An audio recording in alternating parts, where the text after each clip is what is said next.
Boa tarde, pessoal. Meu nome é Antônio Augusto Alves e hoje eu estou aqui para falar com vocês a respeito da importância do planejamento e da gestão da sala de aula. Bem, planejar é extremamente importante, tá? Nós vivemos numa sociedade que ela pode ser considerada líquida, né? O que quer dizer isso na minha concepção? Que ela é mutável o tempo todo. A sociedade deixou de ser um pouco mais rígida e se tornou mais maleável, ela acompanha certas tendências e ela muda de ideia muito rapidamente. E naturalmente, por vivermos numa sociedade considerada líquida, ela naturalmente acaba afetando o ambiente da sala de aula. E é por isso, então, a importância de se fazer um bom planejamento e uma boa gestão da sala de aula. Bem, a gestão da sala de aula, né, o planejamento, tá, ele remonta da época da Revolução Industrial, tá, e devido ao seu case de sucesso, se estendeu a outras áreas. Como não poderia deixar de ser, se estendeu também, não é, a educação. Tá? E na minha concepção, né, bom, ainda falando sobre, estou me atropelando um pouquinho, ainda falando um pouquinho sobre a questão do planejamento, tá? O planejamento dentro da sala de aula, historicamente falando, conta com duas grandes referências. Tá?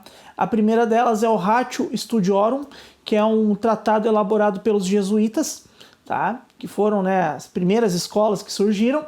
Tá? E o próximo é a Didática Magna, que é hoje, né, considerada hoje o principal documento, né, que norteia a didática moderna.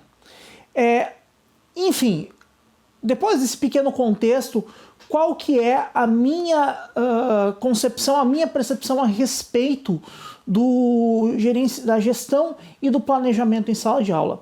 Ora, ela é de extrema importância, tá? E ela visa principalmente tirar o professor, né, do seu pedestal, tá? Da sua posição de destaque, de autoridade, e fazer uma inversão de papéis, colocando o aluno. E para isso, existem algumas coisas que eu considero fundamentais para que se consiga fazer um bom planejamento e uma boa gestão da sala de aula. Primeira delas, o planejamento ele começa antes do início das aulas. Então, o professor já deve se preparar antes, procurar conhecer os seus alunos antes. Tá? O professor deve elaborar também roteiros de estudo, planejar as atividades muito bem também, a sequência na qual essas atividades serão realizadas.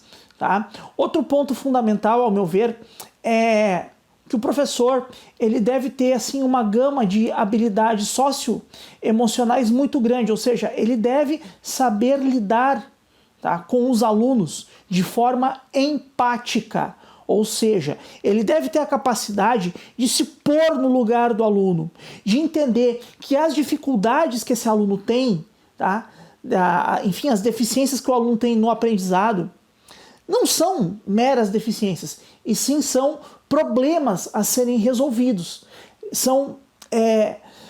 O professor deve colocar o aluno como protagonista desse processo, tá? E isso só é feito através do quê? De fazer com que o próprio professor se coloque no lugar do aluno. Sem empatia, o professor não é capaz de entender as necessidades do aluno e dessa forma também não é capaz de adaptar o seu plano de aula, adaptar o seu planejamento e a gestão da sala de aula, tá, a uma realidade que facilite o aprendizado dos alunos. Bem, essas são as minhas percepções. Eu espero que vocês tenham gostado do vídeo, que tenha achado interessante e que, de certa forma, ele possa contribuir para que nos tornemos professores melhores. Então, muito obrigado pela atenção e até a próxima!